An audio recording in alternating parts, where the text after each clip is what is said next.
नमस्कार। World news में आज की सबसे बड़ी खबर, हिजबुल्लाह ने दिया युद्ध विराम का प्रस्ताव। इजरायल और हिजबुल्लाह के बीच चल रही जंग थम सकती है। अगर इजरायल गजा पर हमले रोके तो 1 साल से चल रही ये जंग थम सकती है। हिजबुल्लाह ने पहली बार इजरायल के सामने युद्ध विराम का प्रस्ताव रखा है। इस बीच अमेरिका की भी इस मामले में एंट्री होती दिख रही है। इसी बड़ी खबर पर हम करेंगे बात, लेकिन आगे बढ़ने से पहले देखते हैं हेडलाइंस। पाकिस्तान के पीएम की इमरान की पार्टी को चेतावनी, एससीओ समिट में खलल डाला तो छोड़ेंगे नहीं। श्रीलंका ने बढ़ाई हिंदुस्तान की परेशानी, चीनी जासूसी जहाज को आने की दी इजाजत। और चलते चलते बात अमेरिका में आने वाले बड़े संकट की। अब विस्तार से बात आज की सबसे बड़ी खबर की। इजरायल और लेबनान के बीच चल रही जंग क्या थमने वाली है? दरअसल इस लड़ाई को लेकर अब हिजबुल्लाह की तरफ से युद्ध विराम का प्रस्ताव दिया गया है, लेकिन यह शर्त भी रख दी गई है कि इजरायल को पहले गजा में अपने सभी ऑपरेशन बंद करने होंगे। युद्ध विराम की बात हमास भी कर रहा है, वो बंधकों को छोड़ने के लिए भी तैयार है, लेकिन इजरायल युद्ध समाप्त करने के लिए तैयार नहीं दिख रहा है। इस बीच हिजबुल्लाह के डिप्टी चीफ नईम कासिम ने कहा कि हिजबुल्लाह सीज फायर के लिए लेबनान संसद अध्यक्ष नबीह बेरी की कोशिशों का समर्थन करता है। एक बार सीज फायर हो जाए तो फिर बाकी चीजों पर चर्चा की जाएगी। हिजबुल्लाह पहले से ही कहता रहा है कि वो इजरायल पर हमले तभी रोकेगा जब गजा में सीज फायर होगा। ईरान का भी कहना है कि दुनिया को गजा और लेबनान का हाल देखना चाहिए। इजरायल जिस तरह से यहां बेकसूर लोगों की जान ले रहा है, उस पर दुनिया चुप क्यों है? लेबनान और गजा को लेकर अमेरिका भी चुप है। ईरान के राष्ट्रपति मसूद पजेश्कियान ने कहा कि इजरायली सेना महिलाओं, बच्चों और बुजुर्गों पर अंधाधुंध हमले कर रही है।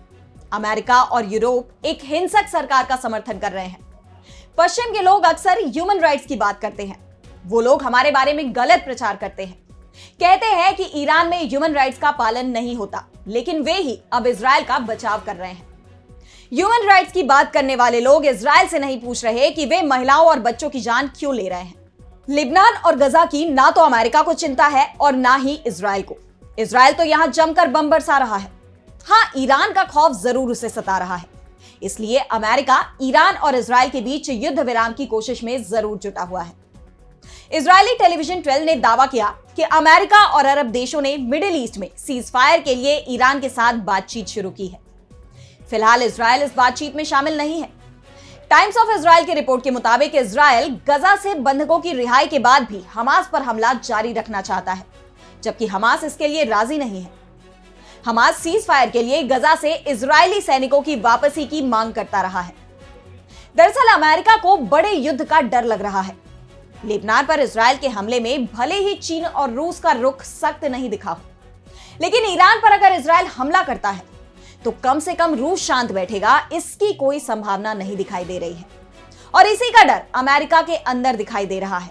इस बीच रूसी राष्ट्रपति व्लादिमीर पुतिन और ईरान के राष्ट्रपति पजेश्कियान की मुलाकात की भी खबरें आ रही है।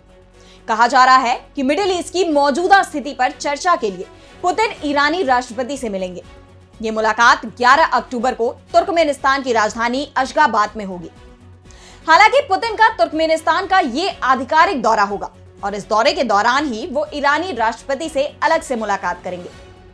इस बीच रूसी राष्ट्रपति कार्यालय की तरफ से यह भी साफ कर दिया गया है कि पुतिन की इजरायल के प्रधानमंत्री बेंजामिन नेतन्याहू से मिलने की कोई योजना नहीं है। इसके बाद कहा जा रहा है कि पुतिन मिडिल ईस्ट की इस जंग में खुलकर ईरान के साथ आ सकते हैं।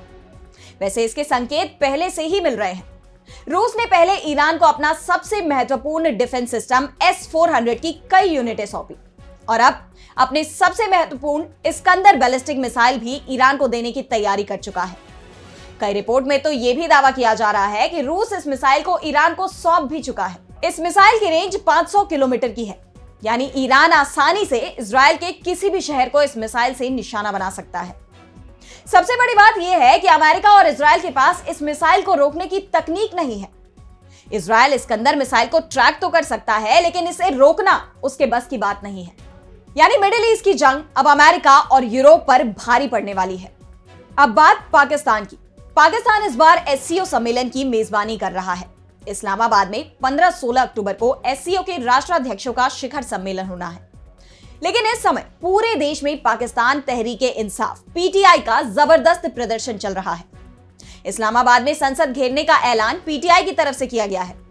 ऐसे में पाकिस्तान सरकार भी अब अपना रुख सख्त करने की तैयारी में है। पाक पीएम शहबाज शरीफ ने इमरान खान की पार्टी को सीधे सीधे धमकी दे दी है। साफ कह दिया है कि पीटीआई को 2014 का धरना दोहराने की इजाजत नहीं दी जाएगी। दरअसल पीटीआई के प्रदर्शन के चलते 2014 में चीनी राष्ट्रपति को अपनी यात्रा रद्द करनी पड़ी थी। एससीओ के राष्ट्राध्यक्षों का शिखर सम्मेलन 15 और 16 अक्टूबर को इस्लामाबाद में होने वाला है और सरकार नहीं चाहती कि 2014 एक बार फिर से दोहराया जाए, जिससे पाकिस्तान की बदनामी हो। दरअसल पीटीआई का प्रदर्शन इमरान खान की रिहाई को लेकर चल रहा है। इमरान खान 1 साल से ज्यादा वक्त से रावलपिंडी की अदियाला जेल में बंद है। इसके बाद पीटीआई ने इस्लामाबाद में डी चौक पर एक रैली आयोजित करने का ऐलान किया। संसद घेरने की भी तैयारी थी, जिसके जरिए उनकी रिहाई और न्यायपालिका की स्वतंत्रता की मांग की जा रही है।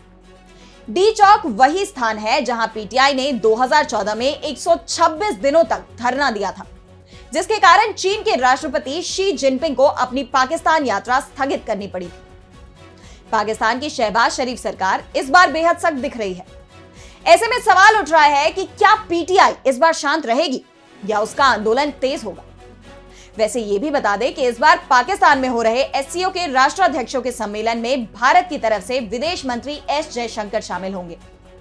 भारत के विदेश मंत्री की ये 9 साल बाद पाकिस्तान की यात्रा होगी। इससे पहले सुषमा स्वराज विदेश मंत्री रहते हुए पाकिस्तान गई थी। वैसे तो राष्ट्राध्यक्षों के सम्मेलन में पीएम मोदी को जाना था, लेकिन हिंदुस्तान की तरफ से प्रधानमंत्री की जगह विदेश मंत्री को भेजने का फैसला किया गया। अब बात श्रीलंका की।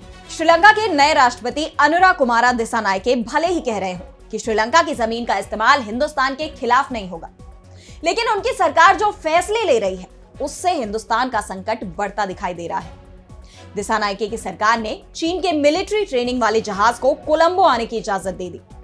श्रीलंका के नए विदेश मंत्री विजिता हेरात ने इस मामले पर कहा कि यह फैसला देश के कूटनीतिक संबंधों के दायरे में आता है और इस तरह की यात्राओं से किसी भी देश पर कोई संकट नहीं आने वाला। दरअसल Chinese People's Liberation Army PLA की नौसेना की ट्रेनिंग वॉरशिप पोलैंड कोलंबो बंदरगाह पर पहुंचा था और हिंदुस्तान के पास बाद में यह खबर आई कि श्रीलंका ने इसकी इजाजत दे दी थी। हेरात का कहना है कि यह समुद्री यात्रा का हिस्सा है, जिसका मकसद नेवी सैनिकों की पेशेवर क्षमताओं को बढ़ाना और अन्य देशों के साथ नौसैन्य आदान प्रदान करना है। अगर बात पिछली सरकार की करें तो उसने श्रीलंका के स्पेशल इकोनॉमिक जोन ईईजेड में विदेशी वैज्ञानिक अनुसंधान सर्वेक्षण जहाजों को एंट्री की इजाजत देने पर रोक लगा दी थी। दरअसल हिंदुस्तान ने श्रीलंकाई जल क्षेत्र में कई चीनी अनुसंधान जहाजों की मौजूदगी पर बार बार चिंता जताई है, लेकिन श्रीलंका की नई सरकार ने हिंदुस्तान की चिंताओं के बारे में कुछ भी नहीं कहा। श्रीलंका के विदेश मंत्री ने कहा कि श्रीलंका राष्ट्रीय हितों की रक्षा करते हुए अंतरराष्ट्रीय सहयोग बनाए रखने के लिए मिलिट्री ट्रेनिंग जहाजों की यात्राओं की इजाजत जारी रखेगा। अब चलते चलते देखते हैं अमेरिका के सामने खड़े हुए बड़े संकट को।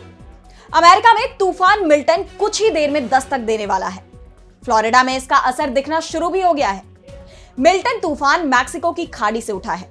यह अमेरिका के फ्लोरिडा राज्य के पश्चिमी तट के करीब आ चुका है। 2 सप्ताह पहले ही तूफान हेलन से फ्लोरिडा को जबरदस्त नुकसान पहुंचा था और अब मिल्टन आ गया है। मिल्टन को कैटेगरी 5 का तूफान बताया गया है, जिससे बड़ा नुकसान होने का डर बना हुआ है। तूफान के कारण 270 किलोमीटर प्रति घंटे की स्पीड से हवाएं चल रही हैं। इसे लेकर टाम्पा की मेयर जैन कैस्टर ने कहा कि अगर आप प्रकृति मां से मुकाबला करना चाहते हैं तो वो हमेशा जीतती है। कैस्टर ने कहा कि दक्षिण पश्चिम फ्लोरिडा में बाढ़ की चेतावनी जारी की गई है। टाम्पा अभी भी हेलन तूफान के कारण हुए नुकसान से उबरने की कोशिश कर रहा है। 2 सप्ताह पहले इस तूफान ने भारी नुकसान पहुंचाया था। इस कारण 227 लोगों की जान चली गई थी।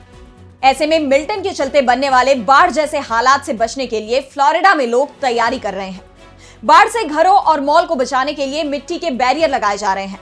वहीं सड़कों पर गाड़ियों की लाइन देखी जा सकती है। ये बताता है कि लोग अपनी जान बचाने के लिए इलाका छोड़ रहे हैं। तो आज इस वर्ल्ड न्यूज में इतना ही।